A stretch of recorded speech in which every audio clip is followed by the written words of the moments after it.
Alors, bonjour à tous, soyez les bienvenus sur ce nouveau webinaire. On attend 2 minutes que tout le monde se connecte. Je vois qu'il manque encore quelques personnes. Puis après, on attaque.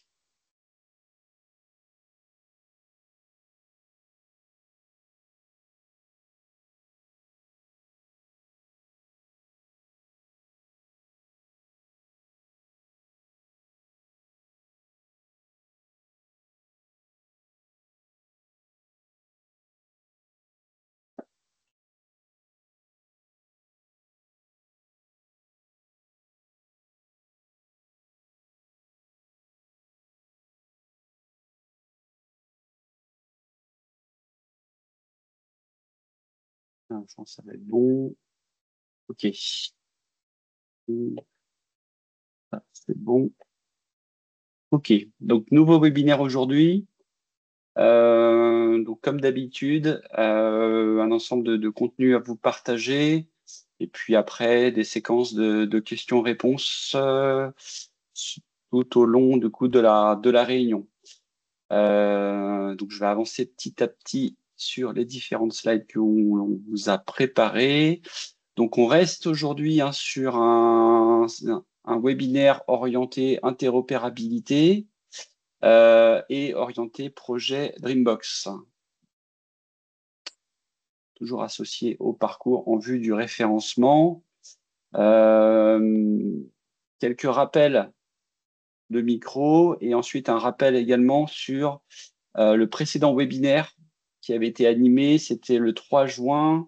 Donc l'idée aujourd'hui de ce webinaire, c'est une suite finalement, c'est l'acte 2. Ça clôturera du coup la séquence des webinaires interopérabilité. Je vous expliquerai un petit peu sur la fin comment on envisage la suite. Donc, premier webinaire le 3 juin, où on avait partagé un certain nombre d'informations.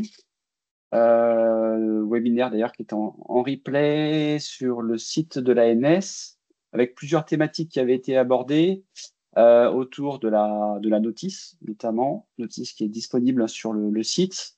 On avait discuté, on avait fait un état des lieux, l'espace de test, on avait discuté la configuration des environnements, le cycle de vie des scénarios, la structuration et typologie également des scénarios, unitaires, macro-scénarios, comment ça allait fonctionner. Puis on a fait aussi une présentation assez succincte sur l'espace de confiance Dream dédié au référencement et l'enrôlement du coup des systèmes, des SUT, System Under Test, sur Gazelle et l'enrôlement également dans l'espace de confiance. Donc, j'ai vu passer un certain nombre de choses. D'ailleurs, récemment, vous avez dû recevoir vos différents FQDN. Donc, vous allez pouvoir avancer comme ça dans la suite du process et commencer prochainement à vous enregistrer sur la plateforme Gazelle. Aujourd'hui, l'idée, c'était de vous partager plusieurs nouveaux éléments. Je vous ferai une présentation du serveur GitHub qui va héberger du coup les différentes données de tests qui vous sont mis à disposition pour le référencement. Alors, on reste très, très orienté référencement dans tous les cas, référencement de la Dreambox. On fera une introduction sur l'outillage de test et donc je présenterai les différents validateurs, simulateurs qui seront utilisés. Et puis, on fera aussi un chapitre sur l'accès à la plateforme de test Gazelle.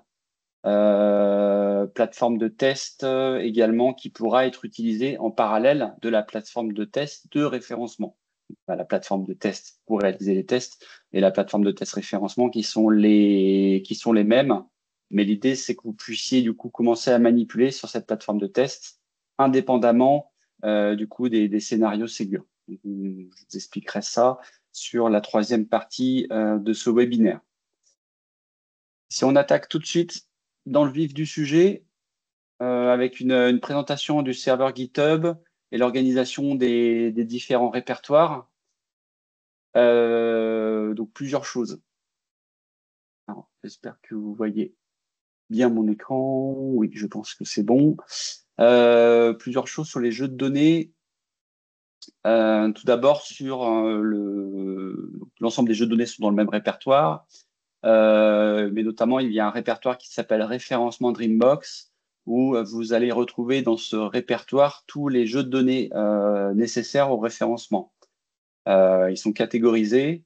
On va avoir des jeux de données CDA, de la UCM, de la HL7V2, des images, des COS, etc. On a rédigé un fichier README. Je vous invite à en prendre connaissance, qui permet du coup de lister ces différents répertoires. Et ces jeux de données seront utilisés. Ce qui va être important à la lecture de ces répertoires, il faut également que ça soit mis au regard des scénarios de test que nous avons rédigés. Sur chaque scénario de test, il est mentionné l'utilisation explicite de tel ou tel jeu de données. Là, on avait mis un exemple sur ce scénario. Il y a le document de COS-D qui est fourni par l'ANS, qui sera utilisé avec un examen D fourni par l'ANS et qui sont associés. Ce que vous allez retrouver dans ces répertoires des jeux de données qui sont des fois passants et des fois non passants. Les non passants, c'est volontaire de notre part, c'est pour tester derrière les codes erreurs des Dreambox. Donc après, au niveau des scénarios passés, donc ils sont explicitement donnés, du coup les jeux de données à positionner, et ensuite on a la description avec les instructions à passer pour l'éditeur dans ces différents scénarios. Donc, jeux de données disponibles sur le répertoire Git, vous trouverez les liens. Et puis, bien sûr, tout ça est bien sûr précisé, c'est une extraction. Ce que je vous dis aujourd'hui, c'est une extraction, bien sûr, de la notice. Donc, tout est précisé au niveau de la notice. Quelques éléments complémentaires sur cette slide. Donc, voilà, avec des jeux de données passants, non passants, vous vérifiez l'intégralité des exigences DreamM. Donc, il peut y avoir des erreurs sur les jeux de données, mais ça peut être volontaire. De notre côté pour permettre derrière de tester des erreurs. Il y a une nécessité de personnaliser les jeux de données CDA qui doivent être personnalisés suivant les contextes. Donc ça aussi, c'est expliqué dans les scénarios. Ça peut être par exemple de la personnalisation autour des identifiants de structure. Vous allez utiliser des certificats de tests, des cartes CPS de test avec des identifiants de structure de test. Donc ça rentre en ligne de compte et ça fait partie des éléments qui sont à personnaliser au niveau du CDA. Il y a aussi un dossier PDF qui va contenir des comptes rendus au format Word. Donc ces comptes rendus sont aussi à récupérer et sont aussi à personnaliser dans le sens où la personnalisation portera sur l'URL qui devra être entrée, l'URL de la Dreambox, de la visionneuse de la Dreambox source, qui sera le SUT, qui permettra du coup de faire le test. URL qui vous a été communiqué ou qui vous sera communiqué à travers le processus d'enrôlement à l'espace de confiance de référencement. Dans le répertoire HL7V2, donc plusieurs types de messages HL7V2, des ORU, des MDM et des messages OMI pour permettre d'avoir l'exhaustivité des jeux de données et permettre de passer tous les tests. Voilà ce que je pouvais vous dire sur cette slide. On va faire un focus sur la mise en œuvre des documents COS. Donc, l'ensemble des scénarios ont été rédigés. L'idée, c'est de réduire un maximum les interactions entre la solution Dreambox et l'environnement de test DMP. Néanmoins, on aura quelques scénarios qui dépendent du DMP, donc qui vont dépendre du bac à sable DMP. On a essayé de réduire un maximum cette dépendance et la majorité des scénarios devront être passés sans interaction avec le DMP. On s'arrêtera à la soumission du lot sans attendre un potentiel acquittement du DMP pour passer ces scénarios et déposer les preuves. Donc, en conséquence de ça, et pour aussi réduire la voilure, nous autorisons l'implémentation d'une fonctionnalité qui permet de charger des COS simultanément et directement dans la Dreambox. Donc, c'est même encouragé, c'est ce qu'on avait mis sur cette slide. Cette fonctionnalité, elle va permettre de précharger des COS directement sans avoir à les concevoir à partir de la réception d'un compte rendu. Donc, ça peut être effectivement un élément important et intéressant, ces COS préchargés pour aller plus rapidement dans les scénarios et être complètement indépendant du DMP. Voilà les éléments que je voulais vous partager. Donc, l'implémentation de la fonctionnalité de chargement direct du document COS au sein de l'archive locale, donc du préchargement, ça ne s'est pas imposé. Vous pouvez aussi partir sur la réception d'un compte rendu, interroger l'archive PAX pour construire votre propre COS, puisque ce qu'on a vu, c'est finalement c'est le compte rendu qui va être maître des images, qui va être maître des métadonnées à mettre dans les COS. Nous, on a préparé des COS et on autorise du coup ce préchargement pour gagner du coup du temps. Voilà. Et on va pas, encore une fois, on va pas jusqu'au bout. Sur la plupart des scénarios, on s'arrête à la soumission de l'eau sur le DMP dans le cas notamment des alimentations. Encore une fois, ça c'est des informations qui sont extraites de la notice qui est à disposition. Je poursuis donc c'était le focus sur les COS et sur le préchargement, qui sont précisés d'ailleurs dans les scénarios, dans tous les cas. Au niveau récap et mise en œuvre, des jeux de données de test. Alors, si je reviens juste un petit peu en arrière, voilà. Donc l'idée, c'est d'avoir une vision globale des différents jeux de données de test à utiliser. Donc ce qu'on met à disposition et ce que vous allez retrouver, je vous invite à la télécharger assez rapidement. C'est ce qu'on appelle la matrice récapitulative qui va du coup lister l'ensemble des jeux de données qui vont être utilisés dans les scénarios de référencement.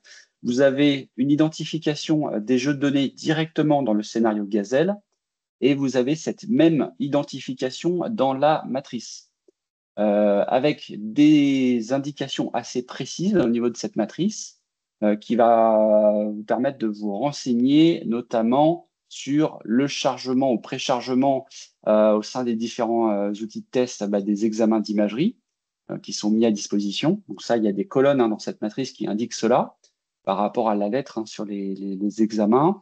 Sur l'utilisation des comptes rendus, les formats associés, la prépublication au sein d'environnement de test, la nécessité de personnaliser les jeux de données, tout ça c'est précisé dans la matrice récapitulative.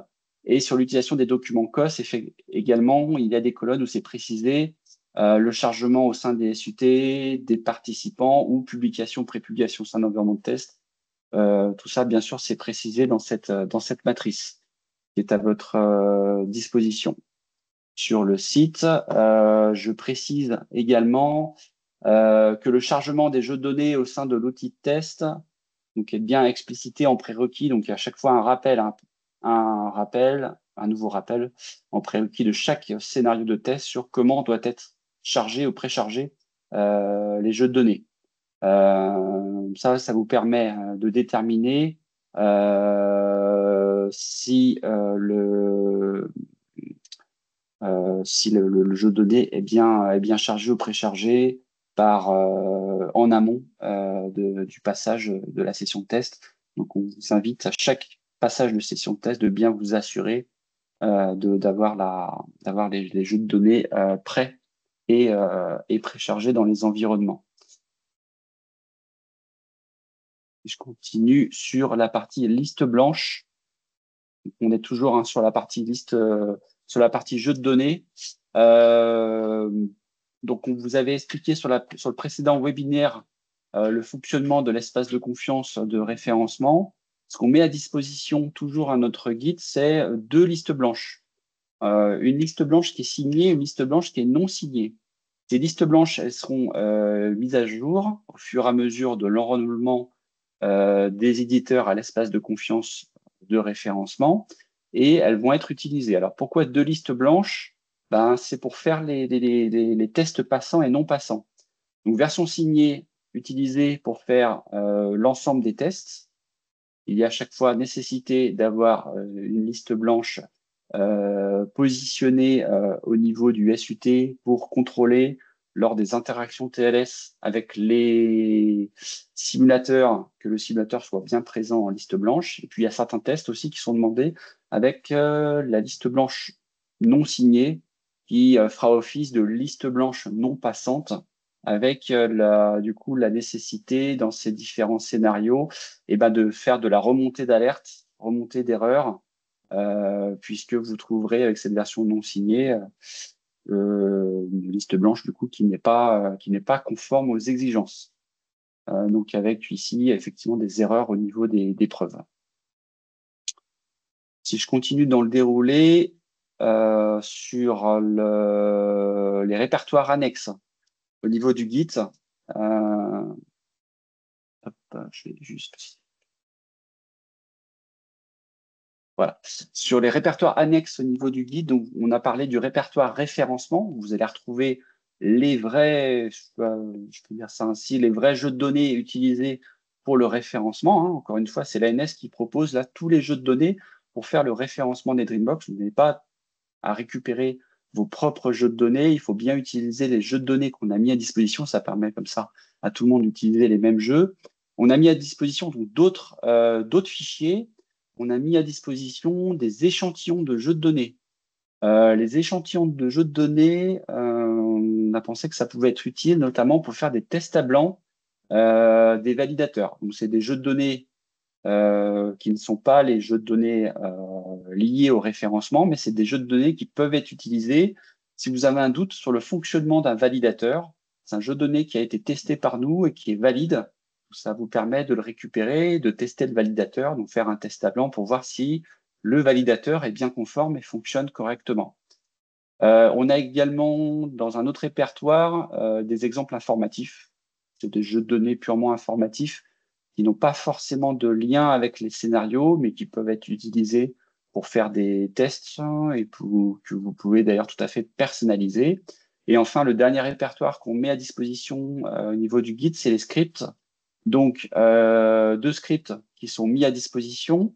Un script de chargement d'image DCM-Forché à utiliser notamment dans les mesures de performance. Pour tout ce qui est mesures de performance, vous allez le voir dans les scénarios, on demande l'utilisation d'un DCM-Forché installé directement dans l'environnement de la Dreambox. Donc, avec une non-utilisation du DCM-Forché proposé par l'environnement Gazelle, ce qui permet d'optimiser un maximum du coup ce DCM-Forché puisque c'est vous qui avez la main. Ce qu'on propose du coup, c'est un script de chargement qui permet d'automatiser le chargement des jeux de données qui permettra du coup la calibration de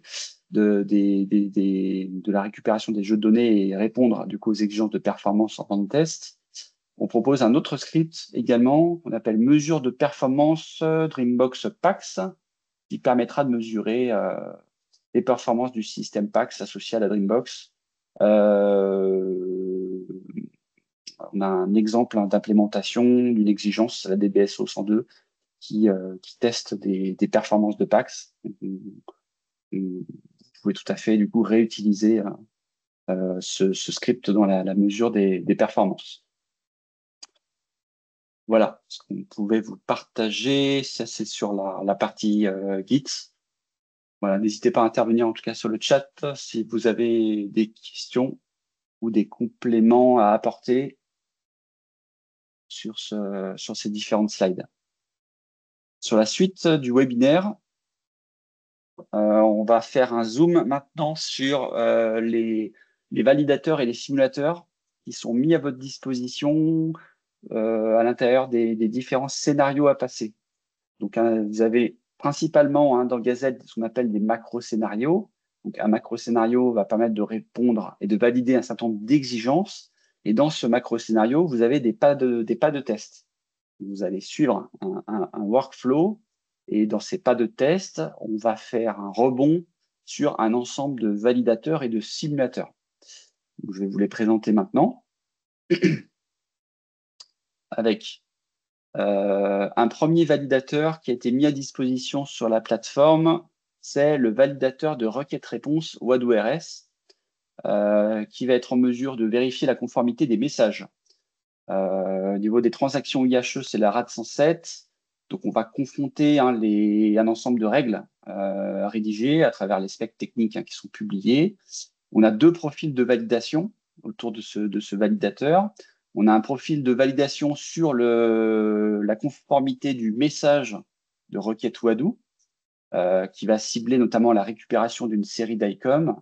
Donc, principalement, ça va concerner le SUT Dreambox consommatrice, Dreambox Conso, qui doit être en capacité d'émettre un message Wadoo conforme. Du coup. Et puis aussi, on a la réponse, la validation d'un message de réponse, donc là plutôt pour la Dreambox source, qui doit être en capacité du coup de répondre à ce message Wadoo avec une réponse du coup conforme, encore une fois, aux spécifications. Donc l'utilisation de ce validateur Wadoo avec un passage dans ce validateur de messages requêtes-réponses qui doivent être récupérées suivant les systèmes, soit source, soit conso, sous format texte et à passer de ce validateur.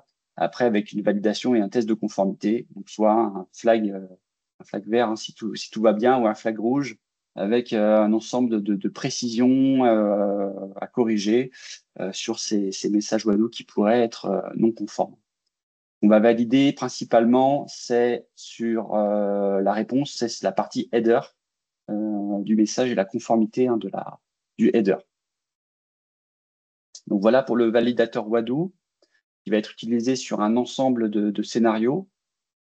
Ce qu'on met aussi à disposition et que vous devrez utiliser, on appelle le validateur DICOM Standard Conformance.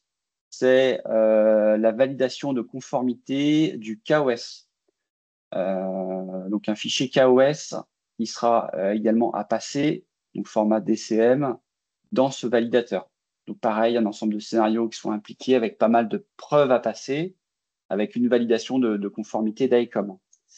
Voilà, rien de plus à ajouter sur ce validateur. J'apporterai peut-être une précision après, une fois que j'aurai balayé tous les validateurs. Juste après cette slide, je vais vous apporter également une précision. Le dernier validateur qui est mis en place ici, c'est non, c'est pas le dernier, c'est le cross-validateur DreamM. Le cross-validateur qui va être un outil qui va permettre de vérifier la cohérence entre un certain nombre d'objets et d'entrants. Les objets entrants, c'est le fichier d'ICOM-COS, le compte-rendu, le lot de soumission, l'examen d'imagerie, donc l'image, et le message HL7V2, donc avec un certain nombre de règles qui sont appliquées. Ce qu'on demande dans les scénarios, c'est ces 5 entrants la plupart du temps.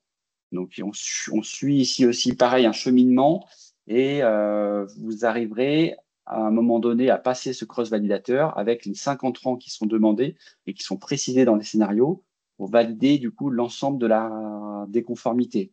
Le cross-validateur, il peut fonctionner avec 2 entrants minimum. Ça, c'est dans le cadre de tests. Si vous souhaitez mener un certain nombre de tests, vous pouvez le faire sur les 2 entrants. Néanmoins, pour le référencement Ségur, dans le cadre des scénarios, on demande les 5 entrants. La validation la cross-validation permet d'assurer un niveau complémentaire de validation de conformité qu'on n'a pas avec les validations unitaires telles que la validation d'ICOM et la validation validation standard conformance et la cross-validation et également les messages, potentiellement les messages HL7, mais qu'on vous fournit. Donc, ça permet d'avoir des règles plus fines que les validateurs unitaires et ces règles plus fines permettent d'assurer toute la conformité de cross-validation du coup des messages. Donc voilà ce que je pouvais vous dire sur cette slide. L'autre validateur, ça va être le validateur XDS, un validateur lot de soumission qui va être utilisé sur un périmètre bien défini sur des points de contrôle bien définis qu'on a nous. C'est pas un validateur XDS qui sera utilisé dans le cadre de l'homologation DMP. Le CNDA utilise ses propres validateurs. Mais nous, ce qu'on veut assurer à travers ce validateur XDS, c'est bien qu'il y ait la référence et les dépendances avec les différents objets que je vous ai présentés sur la slide précédente dans le cross-validateur. Ça permet de mailler l'ensemble des identifiants et c'est là-dessus qu'on va regarder et qu'on va réaliser nos points de contrôle. Le validateur XDS qui est utilisé que dans un seul scénario d'ailleurs. Un autre validateur qui va être utilisé également, c'est l'analyseur de contenu de message. Analyseur de contenu de message, vous l'avez vu dans les spécifications, c'est toute la partie archive XDM, notamment pour assurer la portabilité des Dreambox. On a mis en place une spécification en XDM qui permettra aux Dreambox d'exporter l'ensemble de leurs archives sur un format normalisé, standardisé, pour être partagé ensuite à un autre opérateur partager facilement à un autre opérateur de Dreambox. Ce qui va être contrôlé du coup dans cet analyseur de contenu de message. Tout d'abord, à l'intérieur, on va retrouver les métadonnées, donc le lot de soumission et le COS. Donc, on a des liens à l'intérieur de cet analyseur de contenu de message, des liens qui permettront du coup, à travers les validateurs que je vous ai présentés juste avant, le validateur XDS et le validateur conformance DICOM, de valider les objets à l'intérieur de cette archive XDM. Et ce qu'on validera également en point de contrôle, nous, de notre côté, KeepDreams, c'est le document cr.txt, qui est très spécifique au projet Dreambox qu'on a spécifié à travers les specs. On validera également, c'est la cohérence entre les différents objets, cohérence entre le cr.txt et les objets COS et metadata qui sont présents dans l'archive XDM. Donc voilà ce que je pouvais vous dire sur la validation de l'XDM qu'on propose également. Si je continue dans le déroulement de la présentation, donc là on a terminé sur la partie validateur. Ce qui va vous être présenté maintenant, c'est les simulateurs. Donc plusieurs simulateurs vont être utilisés dans le cadre du référencement. Tout d'abord, un simulateur, on met à disposition un simulateur client. Simulateur client Wadoo, donc vous l'avez compris, l'idée à travers ce simulateur client Wadoo, c'est de tester la Dreambox source qui sera enregistrée en tant que SUT. Ce simulateur Wadoo, il va envoyer des requêtes donc à destination de la Dreambox source et afficher le contenu des réponses en retour. La génération des requêtes Wadoo par le simulateur va impliquer du coup l'utilisation d'une IHM et un certain nombre de champs qui seront du coup à rentrer directement sur l'espace de test pour tester votre SUT. On demande en entrant donc un certain nombre d'informations, le endpoint notamment, donc le endpoint de la Dreambox source, ce qui sous-entend que la Dreambox source soit vue par le simulateur. Ce qu'on demande, je vais passer le token PSC, j'y reviendrai juste après.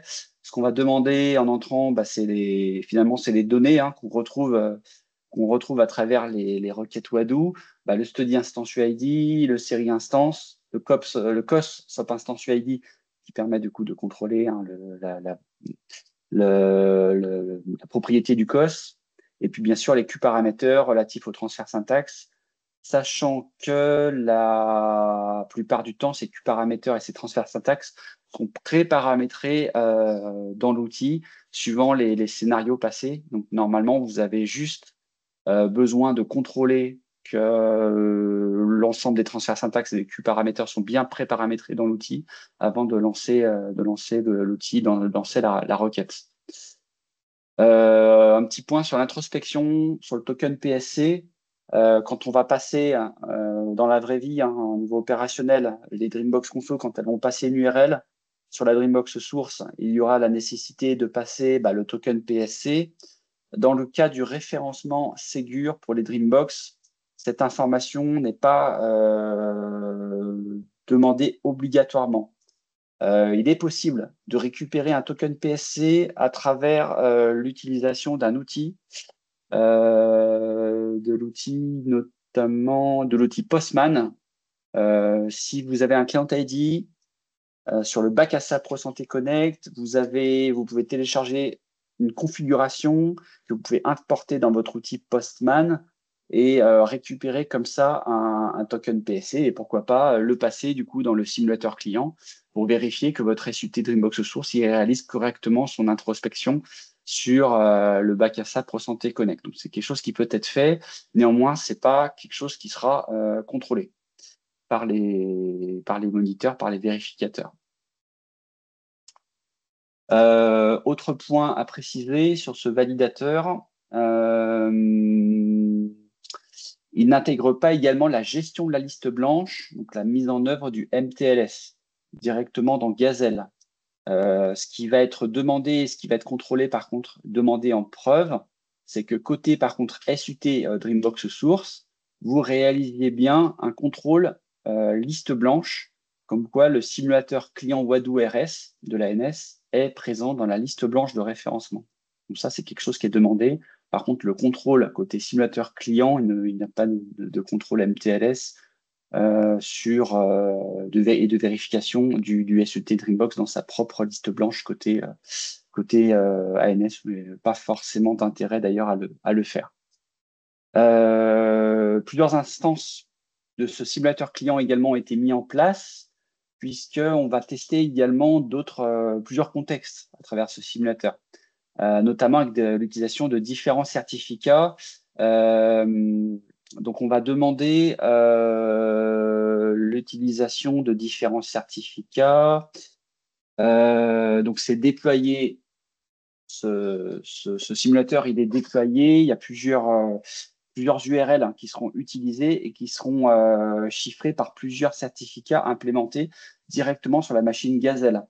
Donc, le simulateur, il sera retrouvé finalement à plusieurs endroits de la liste blanche. Ce qu'on va demander au niveau des scénarios, alors ça, je ne sais pas si vous l'avez découvert à la lecture des scénarios dans Gazelle, mais c'est mentionné. On a l'utilisation en certificat, ce qu'on appelle avec l'utilisation d'un certificat nominal. Donc, c'est un certificat IGC Santé tel que spécifié, non révoqué, et mentionné au sein de la liste blanche. Ensuite, on aura un test à réaliser avec un certificat révoqué. Donc là, avec un test non passant. On a aussi fait un test avec un certificat absent de la liste blanche et enfin un certificat du marché. On est sur du test Wadoo, donc normalement ici, on doit avoir que du certificat IGC Santé. D'ailleurs, donc ça fait que ces tests non passants, la Dreambox Source, du coup, pourra remonter les différents messages d'erreur inhérents aux erreurs de certificat. Et puis, bien sûr, un autre test qui consistera à l'envoi simultané de 5 requêtes Wadoo à la suite, avec derrière des réponses qui pourront être parallélisées. On verra comment vos SUT, du coup, se comportent par rapport à ça. Et s'ils arrivent bien à répondre correctement. Donc, les configurations par défaut, elles ont été renseignées normalement sur la partie transfert syntaxe et QParameter. On a également la possibilité d'utiliser le simulateur sur des différents niveaux d'examen, le niveau study, le niveau série, instance et frame également. C'est possible. Dans le cas du référencement, on utilisera uniquement le niveau série qui sera demandé conformément aux exigences. Voilà ce que je pouvais vous dire sur cette slide. Il n'y a pas de questions. Alors, je continue. Peut-être une question de Didier. Je débloque le micro et je vous laisse intervenir en live. Allez, attendez. Souci de micro. Autorisez le micro. Allez-y, Didier, c'est bon normalement. Oui, bonjour. Merci. Alors, je ne sais pas si c'est le lieu et le moment pour évoquer le sujet, mais sur la diapo concernant le simulateur client Wadoo RS, donc tu as passé quelques instants à parler du token Pro Santé Connect. ce token ProSanté Connect, tu entends par là un Access Token ProSanté Connect. C'est ça, ouais. Et alors, je mets ma casquette d'éditeur de proxy santé, D'accord. outil qui va être utilisé par la Dreambox pour effectivement gérer l'authentification des utilisateurs professionnels de santé. Et il a été clairement indiqué aux éditeurs de proxy santé que jamais les applications métiers qui sollicitent le proxy santé ne doivent disposer d'éléments issus de la plateforme ProSanté Connect, comme les jetons les jetons OpenID Connect. Déjà, la Dreambox, normalement, elle ne dispose pas de cet access token. Si, elle Ensuite, le dispose. C'est une et- erreur, elle le dispose, hein. Il y alors, a une. Parce que. ensuite, Ouais, vas-y, je t'en prie. deuxième Oui, réflexion, cet access token, il a une durée de validité de 2 minutes. Donc, oui, ça veut dire tout que à fait. il va falloir que la Dreambox gère cette durée de validité de l'access token, sollicite le proxy santé pour à chaque fois qu'elle en aura besoin, solliciter un nouvel access token pour pouvoir l'injecter dans les requêtes Wado. Pour moi, tu peux garder ce rafraîchissement, hein, de token directement géré, il peut être directement géré au niveau du proxy. Euh, donc normalement, c'est indépendant du coup de ces 2 minutes. Du proxy santé. Le Non, niveau mais proxy, ouais, tout à fait. oui, mais enfin, le proxy santé, il va demander un rafraîchissement de jetons à Pro Santé Connect que lorsqu'il y aura Oui, une demande de jetons. Or, cette demande oui, de jetons, elle sera à l'initiative de la Dreambox qui ne va la oui, faire que s'il y a une fin de validité extrêmement proche du jeton couramment utilisé. d'accord. Bah oui, non, mais pour moi, c'est bien comme ça, effectivement, que ça doit fonctionner, ouais. Tu as un Alors, renouvellement de jetons et de jetons. En tout cas, le jeton est récupéré et passe par la Dreambox, hein. voilà. Alors, alors, il faudrait dire Ouais, ouais.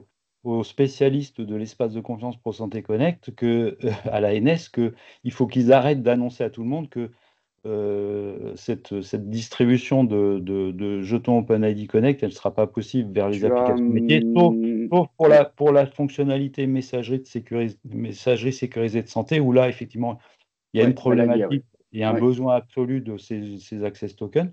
Mais en tous les cas, la problématique Dreambox n'a jamais été évoquée par la NS hein, sur Je le. vais le préciser, je vais le préciser effectivement. Il y a une réunion bientôt là, il y a un AMA, un Pro Santé Connect, on en reparlera tout à l'heure. Je vais porter le sujet, du coup, on l'abordera ce sujet, euh, du coup, sur le prochain AMA Ask Me Anything, la Pro Santé Connect, pour justement clarifier effectivement ce point. Euh, pour moi, c'est aussi pour ça qu'on a mis l'espace de confiance. Les Dreambox vont être Mais, tiers de confiance et vont être aussi dans l'espace de confiance Pro Santé Connect. C'est aussi pour ça qu'on a mis ces MTLS de partout et ces contrôles de liste blanche pour assurer la sécurisation derrière le transport, hein, de ce jeton. ok, merci beaucoup. C'est précisé, on a mis une annexe, je ne sais pas si tu avais ça en tête. Regarde dans la spec Dreambox, normalement, il y a une annexe qui mentionne ça et qui explique pourquoi on a fait l'espace de confiance et pourquoi on l'a sécurisé de telle sorte pour faire passer du coup ce jeton. Et je note le point pour le prochain AMA, du coup, de l'aborder avec tout le monde, pour qu'on soit bien tous en phase là-dessus. Très bien, merci. Donc, voilà, merci pour mon intervention. Je continue de mon côté. Euh, Sur le simulateur, j'en étais ici. Il y a un simulateur de serveur également, hein, qu'on met en place, qui va être en mesure de recevoir les requêtes Wado. Donc pareil, hein, ça va être là on est dans l'autre sens du coup. On a insulté Dreambox Conso. Donc, ça va être votre Dreambox Conso qui va se plugger, hein, sur le simulateur Wado de la NS. Quoi dire par rapport à ça? Le simulateur serveur, il va être déjà préchargé, hein, avec un ensemble de jeux de données. Il aura sa propre base d'archives. Et du coup, suivant les scénarios, le SUT Dreambox Conso pourra du coup l'interroger à partir d'une configuration réseau qui devra être, d'ailleurs, ça fait partie des prérequis, hein, la Dreambox Conso devra pouvoir l'interroger et peut-être un souci de slide. Excusez-moi. Hop, un petit souci de slide sur. Ouais, ça c'est sur les erreurs. Voilà, je me remets sur la bonne slide. Donc on parle bien du simulateur serveur WebORS. Donc effectivement, avec la SUT Dreambox Console qui va interroger sur ce simulateur. À l'intérieur, du coup, un ensemble de jeux de données, notamment des COS qui sont prépositionnés et des examens d'imagerie, et l'utilisation du coup de retrieve URL positionnés sur les COS récupérés sur la Dreambox consommatrice pour aller chercher les examens d'imagerie sur ce serveur. Alexandre, une question, j'autorise votre micro et c'est bon, je vous laisse intervenir.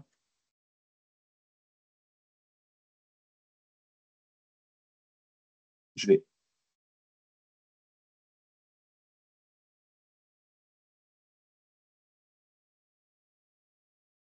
Alors, je crois que je vais essayer de bloquer le passage des slides. Ça Allô, bouge pas vous mal. m'entendez? Oui, Oui. allez-y. C'est au sujet de Dreambox, le simulateur serveur pour le Wado. Est-ce qu'il présentera un seul type de certificat pour le MTLS? Il présentera plusieurs types de certificats? Comment ça se passera? Alors, vous allez avoir, ouais, là, on parle du serveur Wadoo, hein, c'est ça, hein, Ouais, tu mentionnes. Hein. Par contre, je vous invite, j'arrive pas à bloquer là, je suis désolé, j'arrive pas à bloquer la présentation, ça bouge pas mal. Je vous partagerai toutes les slides, hein, de toute façon, à la fin. Tac. Je sais pas comment on fait pour bloquer, c'est pas grave. Oui, alors sur le simulateur. le simulateur serveur. Oui, Comme on simulateur est... serveur, vous allez effectivement avoir plusieurs. Oui, il y a plusieurs VHost également qui sont paramétrés D'accord. avec différents tests également sur les certificats. Ça va être le même topo, un VHost sur un certificat nominal qui sera utilisé sur D'accord. la plupart des scénarios et puis des tests non passants. Parce que là, il va falloir effectivement tester dans l'autre sens. Hein. De toute façon, on va falloir tester aussi le MTLS. Avec là, cette fois-ci, effectivement, là, je rebondis là sur ce que vous dites. Côté SU Dreambox Conso, bah, on aura la liste blanche. Donc, l'éditeur va mettre sa liste blanche. Il y aura un contrôle aussi également hein, que le simulateur Wadoo RS, il est bien sur la liste blanche avec des cas passants, non passants. Cas non passants, ça va être le certificat absent de la liste blanche ou ça va être du certificat du marché. Voilà, donc ça va être effectivement le même topo. Donc on va devoir faire un enregistrement pour être inscrit sur la liste blanche? Tout à fait. Tout à fait. Mais D'accord. c'est ce que vous avez déjà fait. Enfin, la plupart d'entre vous, vous l'avez déjà fait. J'ai reçu Ok. des demandes. Voilà, on en avait parlé effectivement la dernière fois. En quoi ça consiste? Vous envoyez un mail à l'ANS, dont vous distribuez les FQDN, et ensuite vous commandez les certificats à l'aide du formulaire 414 pour sécuriser le FQDN. Une fois que vous avez vous devez D'accord. avoir votre carte. Une fois que vous avez l'habilitation, vous pouvez retirer les certificats et mettre ça en place. Ouais. L'ensemble des tests hein, sont faits en HTTPS, donc il y a une sécurisation de partout. Merci. Voilà, je vous en prie. Donc, pas de vérification également d'introspection là-dessus. Néanmoins, il est possible de mettre un jeton Access Token. Voilà. Par contre, il y a une vérification de Cost of Instance UID qui sera réalisée, puisque, comme je vous le disais, le simulateur serveur Wadoo possède sa propre archive. Donc, quand vous allez passer la requête Wadoo, le simulateur va vérifier que vous avez le bon COS dans la Dreambox consommatrice.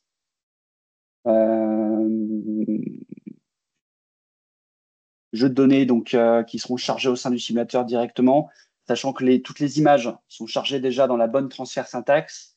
Donc, normalement, il n'y a pas de conversion d'images. Les images seront déjà toutes préchargées dans le simulateur. OK. Désolé, je me suis trompé sur un petit point. Il n'y a pas de vérification du cost of instance UID. Il n'y a pas d'archive côté simulateur. Donc, on va tester uniquement vraiment la récupération des examens d'imagerie sur ce simulateur. Voilà ce que je pouvais vous dire. Un autre simulateur hein, qui va être utilisé également dans les scénarios, C'est le simulateur pour les cas d'erreur, donc qui est beaucoup plus simple. On demande à l'intérieur des scénarios de passer une requête au niveau de la Dreambox Console très précise avec un série instance UID précis, et le simulateur va retourner un message d'erreur. Il faudra démontrer la capacité de la Dreambox à remonter du coup et afficher ce code d'erreur. Voilà, rien de bien particulier sur ce simulateur. D'autres simulateurs aussi sur la partie health check. On a 2 exigences sur le health check. Donc c'est la météo des Dreambox. Donc ce qu'on veut regarder ici, c'est la capacité de la Dreambox source à répondre au health check, potentiellement de la météo. Mais là, ça sera un simulateur health check qui enverra les requêtes. Donc deux requêtes à envoyer, une requête pour la Dreambox source pour retourner derrière les statuts opérationnels de la Dreambox source tels qu'ils sont mentionnés dans la spec, et puis un deuxième health check sur la partie PAX en rebond de la Dreambox source. La partie PAX qui consiste notamment à faire un écho, je crois, de mémoire sur le PAX et à retourner un statut. Voilà, je vois que vous avez levé la main, Alexandre, je vous laisse intervenir. Oui, je voudrais juste savoir si c'est une petite erreur le HTTP, parce que normalement c'est de l'HTTPS.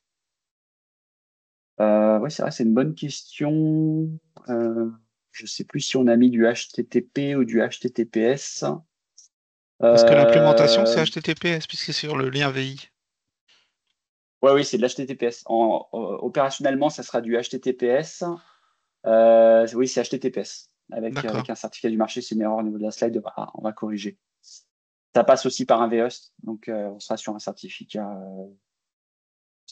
du marché classique nominal que vous aurez déployé, effectivement. Et d'ailleurs, on ne demande pas de niveau de certificat, hein. Vous pourrez utiliser des certificats de base, hein, de toute façon pour sécuriser le FQDN en VI dans le cas du référencement.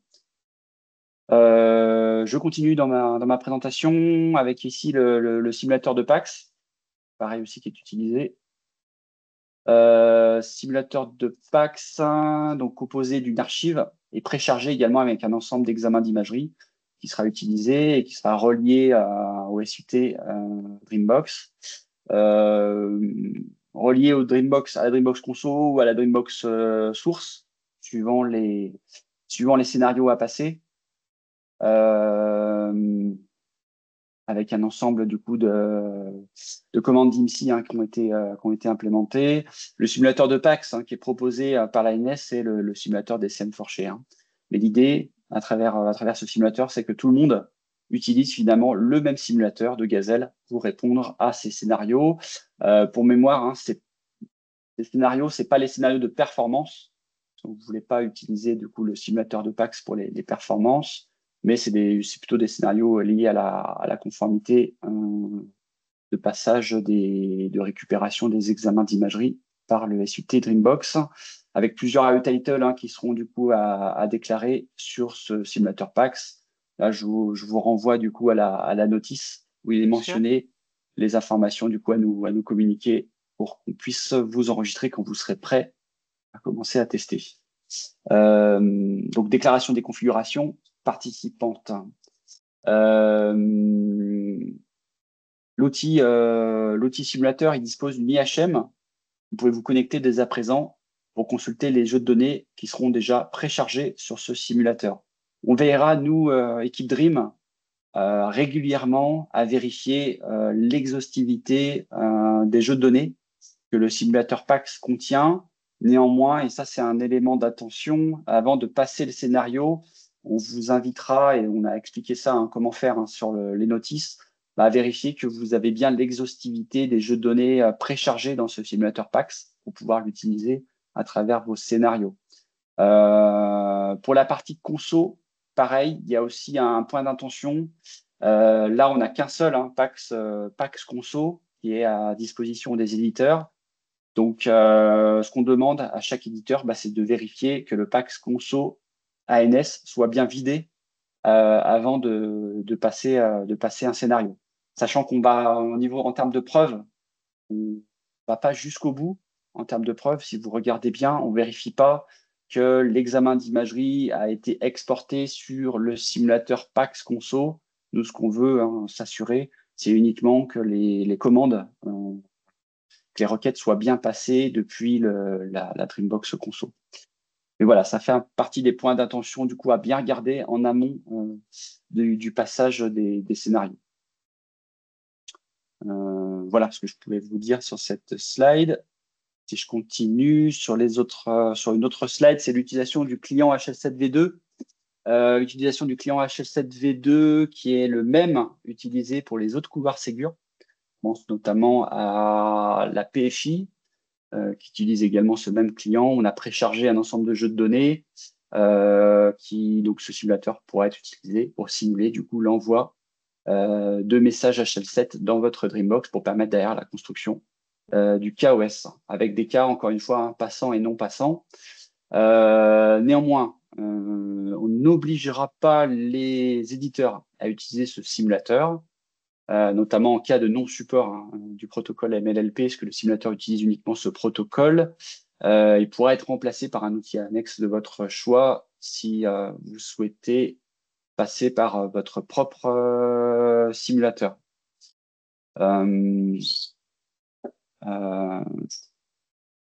Voilà ce que je pouvais vous dire. Quelques scénarios aussi devront être passés par dans les quelques workflows où il y a l'utilisation du DMP pour la publication des documents COS notamment. Vous ne pourrez pas utiliser le simulateur client HL7 parce qu'il y a de la personnalisation et vous n'avez pas la main pour charger vos propres jeux de données dans le simulateur client HL7 de l'ANS. Donc, il devra être utilisé sur certains scénarios où il y a déjà les jeux de données préchargés, puis sur d'autres scénarios où là, sur quelques autres scénarios où là, il y a de la personnalisation. Il faudra utiliser du coup un simulateur tiers qui peuvent être d'ailleurs téléchargés sur Internet. On en trouve qui sont open source. Voilà, sur cette partie-là. La partie appel contextuel. Partie appel contextuel. Donc l'appel contextuel, c'est l'appel entre le logiciel métier type RIS DPI qui va appeler la Dreambox consommatrice. Donc on met en place le simulateur d'appel. Donc après, c'est à la Dreambox de gérer la partie serveur. Si vous avez bien regardé au niveau des spécifications, la spécification autour de l'appel contextuel, elle est basée sur de la redirection. On est sur de l'HTTP 302.303. Il faut gérer d'ailleurs les deux, soit 302, soit 303. Je crois que c'est bien les deux qui sont retournés.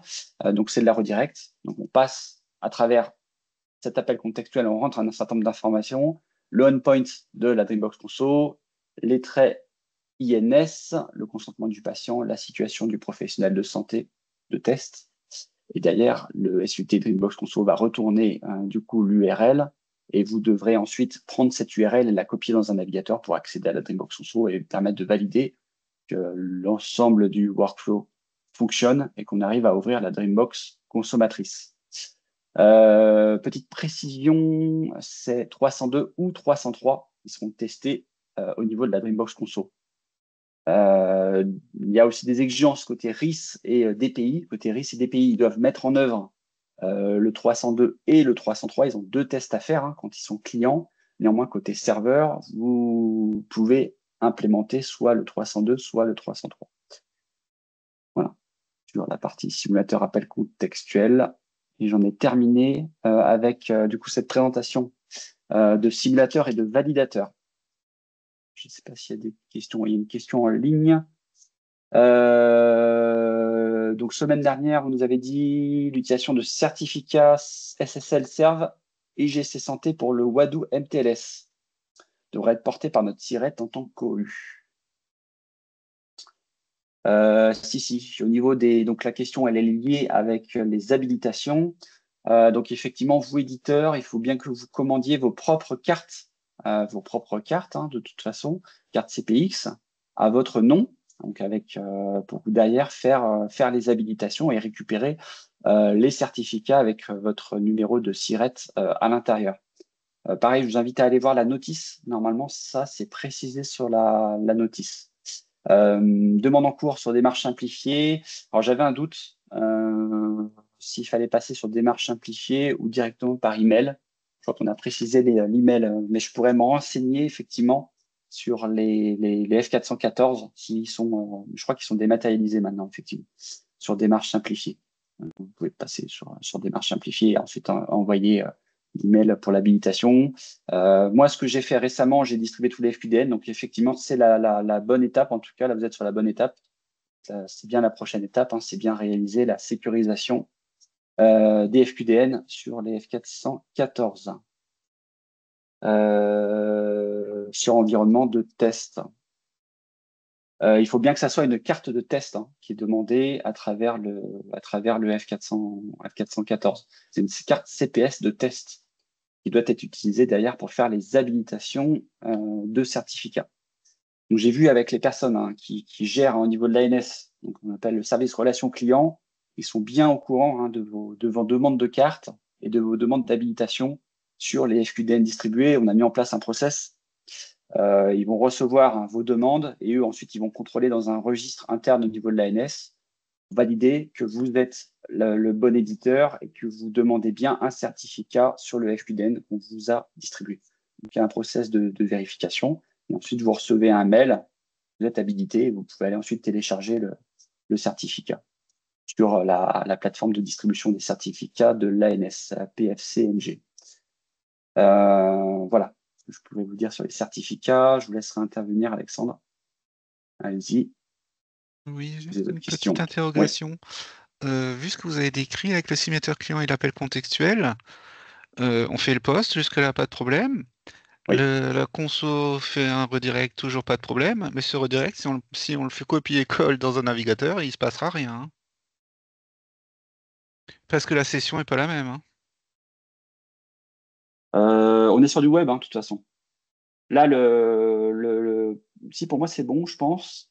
Bah, le simulateur, c'est qui? Enfin, ce sera mon C'est du navigateur? web. Ouais, c'est du navigateur, c'est du web. Ok, alors c'est bon. On est tous sur du web, là, effectivement. Donc le redirect sera interprété directement alors? Ouais, en fait, vous lancez votre simulateur client appel contextuel depuis le Hmm. navigateur. Donc, vous authentifiez, de toute façon, sur la plateforme Gazelle avec l'ISC. Vous allez lancer votre simulateur. Derrière, le simulateur répond avec le redirect, l'URL de redirect, sur laquelle, donc, la Dreambox Conso a répondu, et vous récupérez cet URL redirect que vous collez dans l'URL du navigateur pour accéder. Non, non, non, ça marche pas. Parce que si le simulateur, c'est quelque chose qui est pas dans le navigateur lui-même et que c'est pas le navigateur lui-même qui fait le post, Mhm. le redirect, il n'est pas reçu par le navigateur, donc il est reçu par vous, par le simulateur. Et si je colle ce qui est renvoyé dans le redirect, c'est sûr, ça marchera pas. Mhm. Je m'enseigne. Attendez, je regarde pour essayer de vous Puisqu'en fait, il répondre. n'y a aucune Mm. information dans le redirect, parce que sinon, ça sert à rien de faire un post pour des raisons de sécurité si je remets toutes les informations dans le redirect.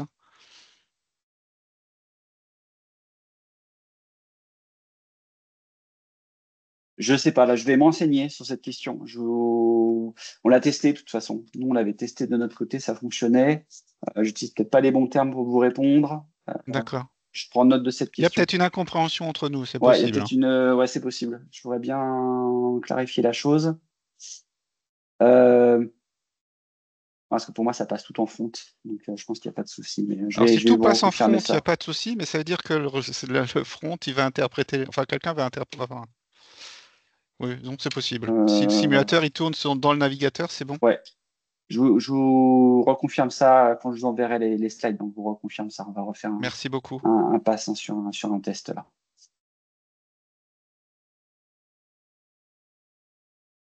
Ok, je continue. Du coup, sur la présentation, quelques éléments là sur Gazelle. Comment c'est organisé. Plusieurs menus dans Gazelle, donc plusieurs services derrière qui sont utilisés. Vous avez le Gazelle Test Management qui va regrouper tous les scénarios de test d'interopérabilité. Le service de validation EVS client qui propose tous les validateurs de tests qui sont impliqués dans les scénarios. Donc ça, c'est toute la partie validateur, vraiment validateurs spécifiques au contexte Dreambox et validateurs internationaux autour notamment de la conférence d'ICOM.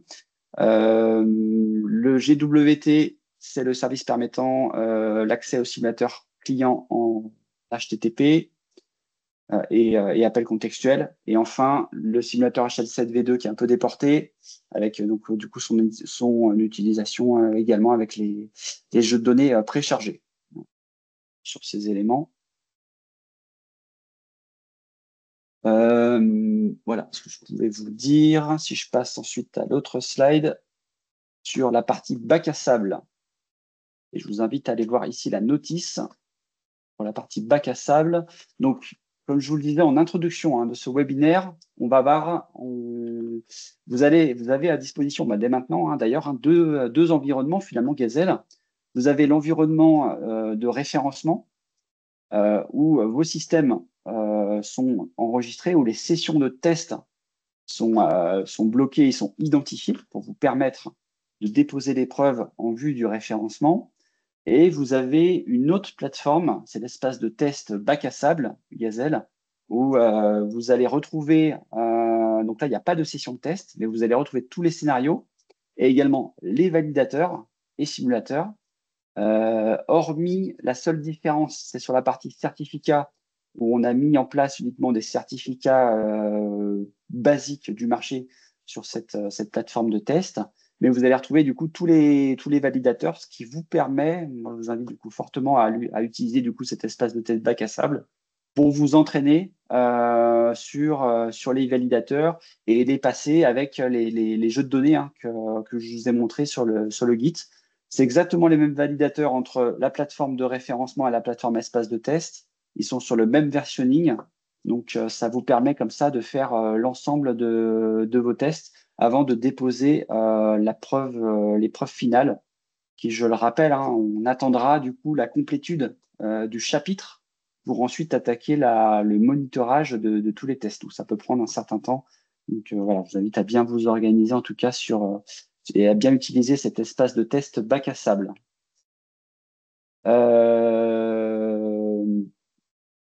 Voilà ce que je pouvais vous dire. Et on arrive à la fin du webinaire avec du coup une slide questions-réponses, mais je vais passer rapidement dessus. Comment vont se passer les prochaines étapes en termes d'accompagnement? Là, aujourd'hui, on arrive à la fin d'une séquence qui était divisée en 2 webinaires. Donc, ont été enregistrés avec les slides, ont été publiés sur le site industriel. Donc, vous allez retrouver du coup les slides d'aujourd'hui aussi dans quelques jours. Ce qu'on est en train de regarder maintenant pour la suite, c'est les sessions Ask Me Anything. Là, aujourd'hui, normalement, je vous ai partagé toutes les informations que j'avais en ma possession sur l'utilisation des plateformes de test d'interopérabilité et l'utilisation des jeux de données, les scénarios, les validateurs et les simulateurs. Donc, vous avez normalement tous les éléments en votre possession.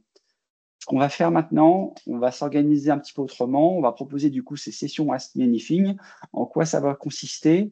Vous allez recevoir avec la slide un questionnaire qu'on a déjà pré-rédigé avec un certain nombre de questions, mais qui vont rester assez ouvertes.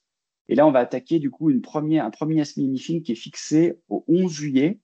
Vous avez déjà ici le lien d'inscription qui est proposé à l'écran. L'idée de ces réunions, c'est de répondre à vos questions. Ça permettra comme ça de partager la connaissance avec du coup l'ensemble des acteurs et l'ensemble des parties prenantes. Donc là, comme on n'avait pas trop de questions suite aux 2 webinaires, j'ai positionné déjà, j'ai pris un arbitrage, j'ai positionné moi-même un certain nombre de questions qui pourraient être intéressantes du coup d'adresser dans ce prochain atelier du 11 juillet. Néanmoins, on est ouvert à d'autres questions. Donc, comment ça se passe? Vous répondez au sondage. Il y a un certain nombre de questions ouvertes. Et puis après, il y a des champs libres où vous pouvez poser vos questions. Et nous, on pourra, comme ça, y répondre le 11 juillet. Donc, on reste assez ouvert. Néanmoins, on a périmétré quand même un peu ce qu'on appelle le AMA. On l'a périmétré dans le sens où on va rester focus sur le projet Dreambox et sur des sujets qui tournent autour des exigences en DB. C'est les exigences Dreambox qu'on a rédigées, nous, équipe Dream. S'il y a des questions qui portent sur, des exigences socles, type DMP ou des exigences sécurité, elles doivent continuer à être adressées via l'espace authentifié pour ensuite être traitées par les équipes de support. Donc là, le 11 juillet, on va rester focus au niveau périmètre, toujours sur les exigences DB. Donc, on va vous laisser jusqu'au 8 juillet, où ça reste quelques jours pour poser éventuellement vos quelques questions. Et puis ensuite, on fera du coup cet atelier le 11 juillet où on tentera de répondre à toutes vos questions. L'idée du 8 juillet, c'est pour qu'on ait aussi un petit peu de temps, nous, avec l'équipe, pour traduire vos questions, les comprendre et pouvoir y répondre de façon efficace le 11 juillet. Les AMA sont enregistrés. Donc, on va faire ce format du coup à partir du 11 juillet. On adaptera après et ce format, normalement, c'est même sûr, sera renouvelé à partir de la rentrée.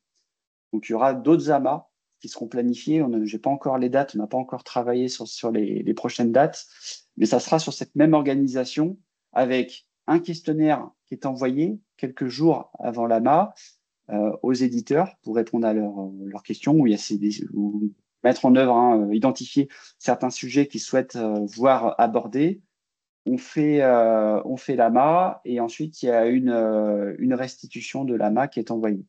Et on fonctionnera comme ça de manière itérative tout au long du process de référencement tant qu'il y a un besoin de répondre à des questions. Voilà. Aujourd'hui, c'était la proposition que je voulais vous faire pour continuer à échanger et pour continuer à vous accompagner sur le référencement de vos logiciels à partir de maintenant et aussi à partir de la rentrée. On peut passer à la séquence questions-réponses s'il y en a. Voilà, je vous invite à poser vos questions directement sur le chat ou à intervenir en direct si vous le souhaitez. On se laisse 1 minute, si ça vous va. Et sinon, je clôturerai le webinaire et puis on vous partagera les éléments. J'ai noté je vais me renseigner là sur la partie appel contextuel. Je vais bien repréciser la partie appel au contextuel, comme ça permettra déjà de répondre à une interrogation. Voilà, s'il n'y a pas de questions, parfait. Du coup, je clôture pour aujourd'hui cette présentation. Hop. Et puis, bien sûr, on reste disponible. N'oubliez pas, pour toutes les questions, passez bien par l'espace authentifié à chaque fois, pour que ça soit bien remonté au niveau des services support, et que ça puisse bien ensuite être escaladé aux bonnes équipes, puisque maintenant, on a un certain nombre de personnes à travailler sur le sujet d'imagerie au sein de l'ANS. Et du coup, il faut bien que ça soit escaladé aux différentes équipes. Donc, n'oubliez pas, passez bien par l'espace authentifié. Je vous souhaite une bonne soirée. Vous avez je vais essayer de vous envoyer très rapidement les slides pour que vous puissiez avoir accès au questionnaire. Et je vous donne rendez-vous du coup le 11 juillet pour le premier AMA sur l'interopérabilité Dreambox. Bonne soirée à tous. Merci pour votre attention. Bonne soirée, merci. Merci. Bonne soirée, merci.